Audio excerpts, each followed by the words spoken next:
오늘 살피는 제네바 교회 요리문답 6문과 7문의 질문은 구원받는 믿음이란 무엇입니까? 하는 것과 직결이 되어집니다. 믿음이란 것은 하나님을 아는 것이고 하나님을 아는 지식에 근거하여 구원에 합당한 은택을 누리게 되어지는데 도대체 그럼 그것이 무엇일까? 오늘 제네바 요리문답 6문을 문답을 한번 읽어보도록 하죠. 하나님을 참되고 바르게 하는 지식이란 무엇입니까? 하나님께 합당한 종기를 돌리도록 그렇게 하나님을 아는 지식을 말합니다. 그러니까 이제 많은 사람들이 성경을 읽습니다. 성경을 읽고 예수님께서 그러셨죠? 너희가 성경의 영생에 이르는 지식인 줄 알고 읽고 상고하나 그리스도를 보지 못하는 일에 대해서 책망하시고 안타까워하셨어요. 왜 그런 일이 벌어질까? 성경의 지식은 참 특별한데 이게 오늘 히브리서를 읽었는데 히브리서에 관한 시험을 본다고 쳤을 때 히브리서를 읽었으니까 시험 답을 풀 수가 있죠. 여러분 이제 맥체인 성경 읽기를 매일 같이 하고 계시죠? 몰아서 하고 계신가요? 그런데 그걸 하고 있을 때 우리가 성경 읽기를 확인하고 도움을 주기 위해서 문제지를 풀어갑니다. 문제를 풀 때 성경을 주의 있게 읽어보면 문제의 답을 딱 쓸 수가 있어요. 그거는 지식이 답을 전해준 겁니다. 그런데 그 말씀이 내 심령에 다가와서 그래서 주님 저는 어떻고 하나님의 도움이 있어야겠고 주의 교는 저의 모든 것을 말씀해 주시네요 라고 말씀과 상관된 자기 고백이 따르게 되어지면 말씀의 적용점을 얻어가게 되어지는 것입니다. 그것이 없이 맥체인 성경을 부지런히 읽어서 그래서 해마다 쌓인 문제지가 이렇게 높아만 가고 상당한 지식이 쌓여졌으나 하나님과 자신에 대한 심령적 연결, 적용의 관계가 없으면 그 말씀은 뭐가 되냐면 하나님을 참되고 바르게 하는 지식은 되지를 못하는 것입니다. 하나님을 참되고 바르게 하는 지식이란 것은 지식 자체, 성경에 나타나 있는 이 진리를 분별하는 지식의 활동이 참되고 바르게란 말이 붙음으로 인해서 하나님 앞에 자신이 서 있는 자기의 모습을 고백적으로 아는 데까지 나가야 됩니다. 그러니까 이 세상에 그대로 발을 딛고 살면서 또 하나의 과목으로서 성경이란 경전의 지식을 얻는 것이 아니고 성경이 우리를 이끌어가는 하나님 나라 중심적 세계관 안에 들어와서 그 속에서 하나님과의 교통해 나가는 은혜를 입어야 되는 것이에요. 그렇게 되니까 우리의 삶이 변화가 되어야 하나님을 아는 지식이 있다라고 말해줍니다. 그러니까 성경이 도무지 나를 변화시키지 않는다. 성경을 제가 이렇게 여쭤보는 것이죠. 1년 동안 맥체의 성경을 읽어서 구약을 한 번이요, 시편과 신약 성경을 2번을 읽으셨으니 상당한 성경을 읽었는데 그 성경을 1년 동안 읽어온 여러분의 말씀에 관한 노력이 여러분을 어떻게 변화시켰습니까? 또 무엇을 바꾸었습니까? 라고 말할 때 바꾸다니요. 지식이 늘어났지요. 이것으로 답하면 하나님의 말씀을 참되고 바르게 한 것은 아직은 안 됩니다. 라는 것이에요. 그 말씀의 지식이 실제 자기의 삶을 바꾸어 나가야 합니다. 자, 그러면은 어떻게 바꾸어가는 것을 뜻할까요? 그 다음에 나온 7문을 보겠습니다. 하나님께 합당한 종기를 돌리는 방법은 무엇입니까? 하나님을 온전히 신뢰하는 것이며 전생애 동안 하나님 뜻에 순종함으로써 하나님을 섬기기 위해 노력을 하는 것이며 모든 필요 가운데서 구원과 바라는 모든 좋은 것들을 그에게서 찾으며 하나님을 부르는 것이며 마지막으로 마음과 입술을 가지고 하나님을 만복을 주시는 유일한 분으로 인정을 하는 것입니다. 무엇이 바뀌었습니까? 그러면 이 말씀에 대한 지식으로 인해서 제가 하나님을 더욱더 의지하고 신뢰하게 되었습니다. 그럼 하나님을 더욱더 의지하고 신뢰함으로 해서 하나님께 존귀와 영광을 돌려드리는 것이에요. 자, 여러분에게 말씀을 가르치는 목사에 대해서 제가 가르친 성경의 모든 강론을 여러분이 불신해버리면 여러분 결코 저에게 존경을 돌리는 게 아니게 되겠죠. 제가 말씀을 해석하는 것이 과연 그렇다라고 분별하여 동의하고 따라오신다면 피차 간에 서로 존경하는 신뢰관계가 형성되어질 것입니다. 그러면 그렇게 하나님을 온전히 신뢰를 한다는 것은 말씀이 과연 옳습니다라는 사실에 대한 고백과 하나님의 말씀이 옳으니까 그 말씀은 약속으로 주어질 때, 그 말씀이 약속을 줬을 때, 자, 주님께 다시 재림하신다. 약속을 주어졌거든요. 그리고 하나님께서 이 땅을 새롭게 하실 것이라 약속을 주어졌거든요. 너희가 훗날 이 세상을 마친 후에는 주의 낙원에 이를 것이라 약속을 주어졌습니다. 이 모든 일의 약속의 말씀을 신뢰한다고 했다면 그것이 그대로 이루어질 줄을 믿어야 하는 것입니다. 그대로 이룰 줄 믿는다면은 그 다음에 그 약속과 수반하여 우리에게 주어지는 인생살이에 대한 많은 교훈들이 주어져요. 하나님께 예배하고 마음과 뜻과 힘을 다하여 주님을 사랑하라. 그 말씀의 적용을 내가 이루어서 실제 내 삶 속에서 전생에 동안 하나님 뜻 순종하려고 애를 쓰는 신앙적 노력이 있을 때, 아, 이 사람은 정말로 하나님의 약속을 신뢰하는 사람이구나, 이렇게 이해되어지거든요. 그러니까 경건의 노력이 없이 하나님을 신뢰하고 있고 약속을 믿고 있다는 말은 거짓말이에요. 아니면 오해를 하고 있는 것이에요. 경건은 하나님의 약속을 신뢰하는 사람은 그대로 좋고, 그 다음에 경건의 노력은 없어도 그래서 하나님의 약속을 신뢰하는 것이라고, 이게 분리적으로 생각하는 자기의 신학적인 문제성 때문에 그런 거구나. 아니면 불성실, 아니면 무지, 아니면 오해, 이런 등등이 나타난 신앙적인 결격이죠.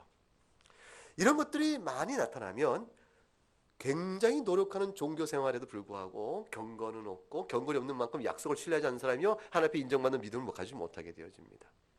하나님, 정말로 인간이 죄인입니다. 이걸 고백했다면, 그래서 주께서 우리를 용서하신 것만이 저의 생명입니다. 이걸 고백했다면, 정말로 이걸 하나님께서 주를 믿고 회개하는 자에게 용서하신 은혜를 베푸신다는 약속을 믿었다면, 그 약속의 적용이 하나님 뜻에 따라 다른 일을 관용 있게 보고 다른 애의 허물을 오래 참는 자기 적용의 모습으로 이렇게 반영돼 나타나야 되는 것이죠. 항상 그렇지 못하고 온전치 못할 수 있지만 주께서 전적인 용서해 주는 은혜를 내가 받았은즉 나 또한 그렇게 살아야 한다는 하나님의 뜻을 이해하여 내 생활 속에서 그런 일들을 이렇게 적용이 나타나는 것이에요. 못하는 무력감과 패배감에 눈물 질 줄 아는 기도가 나오는 것이에요. 그게 경건이라 그 말이죠.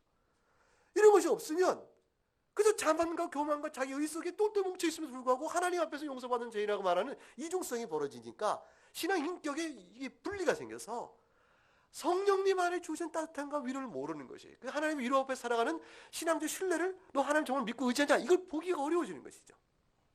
오늘 본문이 그것이에요. 하나님께 합당한 존귀를 돌린 방법은 무엇입니까? 전생에 동안 하나님 뜻을 순종함으로 하나님을 섬기는 노력을 하는 것입니다. 이건 굉장한 일을 하는 것이 아니에요. 다시 말하면 모든 재산을 다 팔아 다 뭐 하나님 나라에 바치고 나는 내 빈손으로 나는 아프리카 간다, 이것으로 되는 엄청 어마어마한 선교적 사역을 통해 이루는 것이 아니고, 생활 속에서 제일 싸우기 어려운 게 나의 부패한 죄성이니까 하나님의 도우심을 입어 하나씩 껍질 벗어가는 일들 해가는 신앙적 노력 안에서 하나님께 영광 돌리는, 하나님의 전체 신뢰하는 그 모습이 드러나죠. 그래서 그 가운데 내게 절실히 필요한 것이 무엇일까? 그 뭘까요?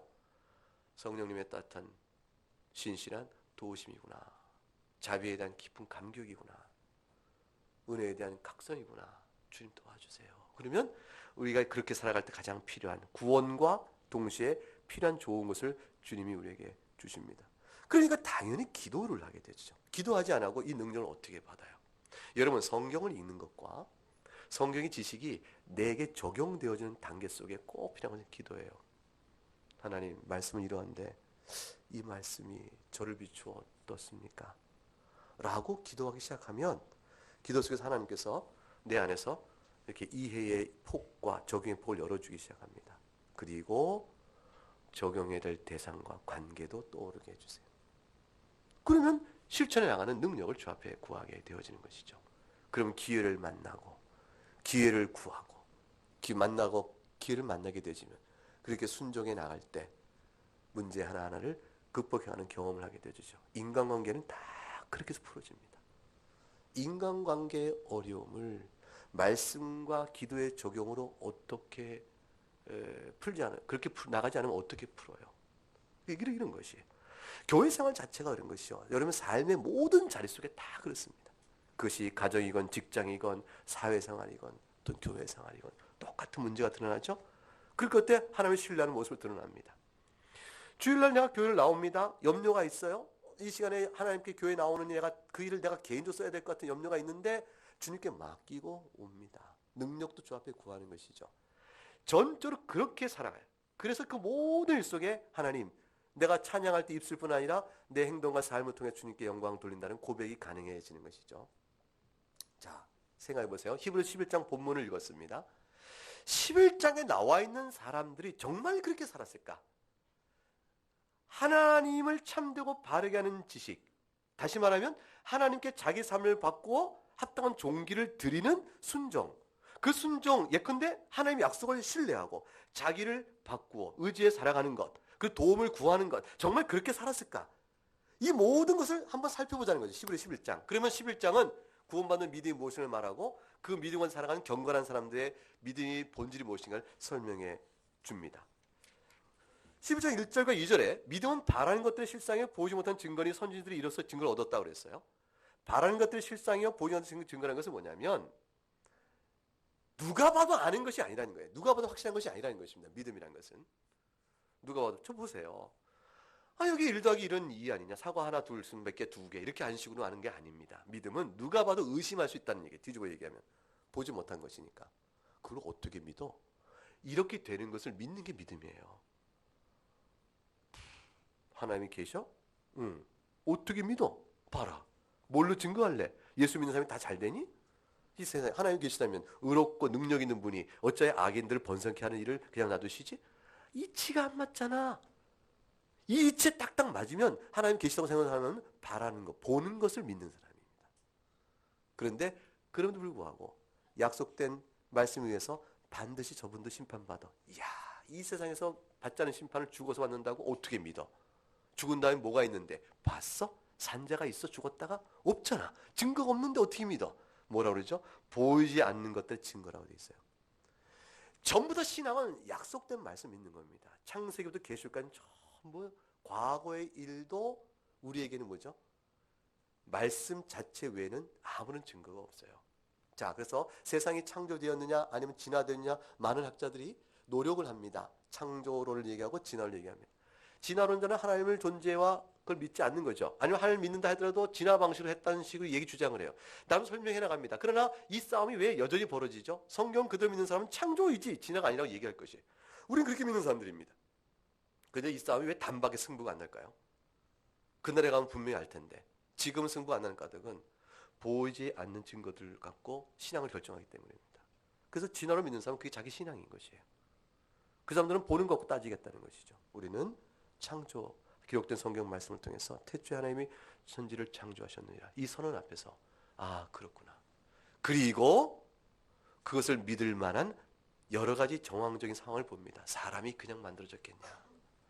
이 우주의 질서가 그냥 있었겠느냐? 봐라. 사람의 윤리의식이 진화적으로 생기겠니? 물질 가운데 어떻게 정신이 나올 수 있겠어? 수많은 정보가 어떻게 정보 없이 나올 수 있겠어? 무질서 안에서 어떻게 목적성이 나오지? 등등의 수많은 정황적 증거를 놓고 우리는 창조의 정당성을 설명하려고 할 거예요. 그러나 창조 사실을 눈으로 보지 않는 이상 보이지 않는 것들의 증거일 뿐이죠. 자, 구원은 어떨까요? 예수 그리스도께서 우리 죄를 위해서 대속하셨습니다. 성경에 기록된 말씀 앞에 엎드리는 것입니다. 그러니 모든 믿는 사람이 다 그렇게 지냈어요. 생각해 보세요. 아벨과 가인을 봅니다. 아벨은 가인보다 더 나은 제사를 드렸다고 했습니다. 더 나은 제사는 분명히 믿음으로 드린 제사일 것입니다. 왜냐하면 그 뒤에 설명하거든요. 믿음으로서 지금도 자신이 의로운 자라 설명한다고 되어 있습니다. 하나님께 정하신 제사의 의미를 본받아 그것 따라 드렸을 거예요.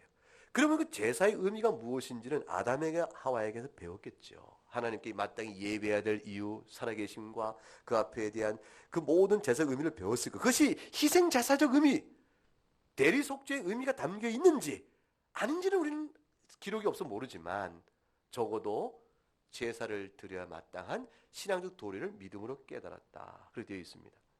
에녹도 모든 사람이 부패한 시대에 하나님 계신 것을 보고 하나님을 기뻐하신 자로 증거를 받았다고 되어 있습니다.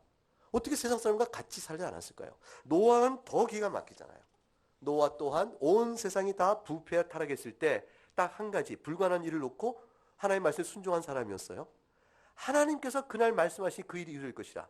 하나님 심판하실 때인즉 심판을 예비하신 방주를 나는 오늘 짓는다. 모든 이들이 조롱했을 때 그냥 뚜벅도 순종한 겁니다. 자, 약속을 말씀하신 하나님의 진리성과 약속하신 하나님의 약속을 반드시 지키시는 신뢰성과 그 다음에 그 약속한 대로 그 일을 이루실 능력에 대한 믿음입니다. 하나님의 신실성, 말씀하신 내용의 진리성, 그리고 또 뭡니까? 그 일을 이루가신 하나님의 능력. 이거에 대한 전적인 신뢰가 이들의 삶을 지탱한 모든 것이었어요. 아브라함이 조상 때부터 있어왔던 땅을 버리고 미제 땅으로 갑니다. 어디로 어떤 땅을 어떻게 줄 것인지 모른 채 약속 한마디 믿고 갑니다. 하나님이 약속하셨으니 지키실 거야. 하나님 그 지키실 만 능력이 있으셔. 내가 보호받을까? 혹시 해코지 당하면 어떡하지? 아니, 하나님 나를 약속을 주신 나를 지키실 거라고. 왜냐하면 내 후손들이 해변의 모래처럼 하늘의 별처럼 많아지다고 하셨거든. 그럼 내가 죽어서는 안 되는 거냐? 맞아. 그리고 간 거예요. 갔는데 70세 이르도록 자식이 없어요. 의문이 생기잖아요. 하나님 어찌 된 겁니까? 입양을 해야 되는 건가요? 아니야. 네 몸에서 날짜야. 친자라고요? 그럼 믿겠습니다. 하나님 믿으니까 의롭다고 하셨어요. 그런데도 안 생겨요. 그러니까 또 질문해. 그러니까 사라의 몸의 날짜라고 하신 거예요. 하갈이 아니라고 그랬어요. 친자지만 하갈이 아니라 사라다. 약속의 어머니, 약속의 아비로 되어진다. 또 약속이니까 또 약속을 믿은 것이죠. 믿고 자식을 얻을 때 너무 기뻤는데 그 나이가 너무 들어버린 거예요.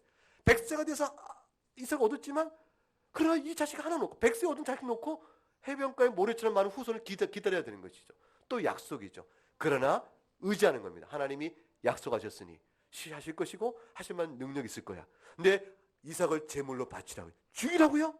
제물로 바치라고요? 죽으면 어떻게 그 일이 이루어져요?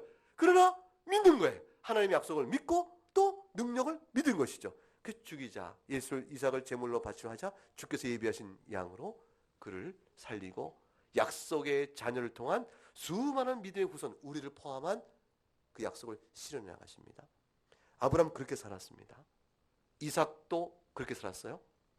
야곱도 그렇게 살아요. 야곱도 장자의 유업을 소망주에 바라고 자기가 살아왔지만 나중에 130년 지난 뒤에 험악한 인생을 통해 배운 것 하나는 하나님의 전적인 섭리와 구원 역사의 그 뜻을 이루시는 신실함, 그 능력에 대한 고백으로 돌아갑니다. 모든 이들이 다 그렇게 살았습니다.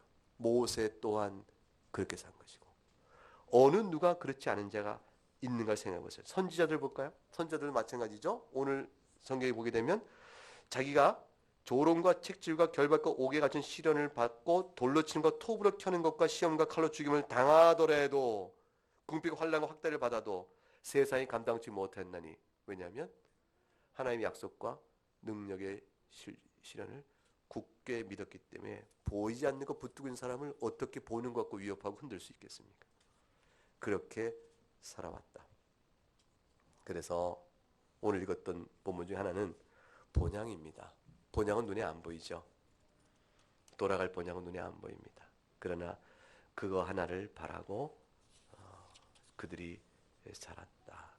그래서 40절에 맨 마지막에 하나님이 우리를 위하여 더 좋은 것을 예비하셨지 않은가 이렇게 되어 있습니다. 그러므로 그것을 믿고 굳게 확신하며 그래서 그 주님의 교훈을 따라서 굳든 마음으로 순종해 가면서 그래서 모든 생활 속에서 먹는 것과 입는 것과 또 모든 영육 간의 필요를 주 앞에만 의지하면서 일용할 양식 의지하고 영적인 거룩한 능력을 주 앞에 구하면서 그러면서 하나님의 이름을 부르며 나올 때 그들에게서 비로소 오늘 제네바 교회 요리문답 나온 것처럼 하나님께 합당한 종기를 돌려드리는구나 라고 인정하게 되어집니다. 이게 믿음 생활이죠. 믿음 생활이죠. 그렇게 돌려드리는 삶을 바꾸는 성경의 지식이 바로 뭐라고 그래요? 하나님을 참되고 바르게 하는 지식입니다 라고 그럽니다. 위험한 줄 알면 가지 않잖아요. 아이에게 뜨거운 거 이렇게 되게 만들어서 뜨거운 거 못 되게 손을 대나? 되기 전에 손을 대기 전에 해야 되는데 아무튼 뜨겁지?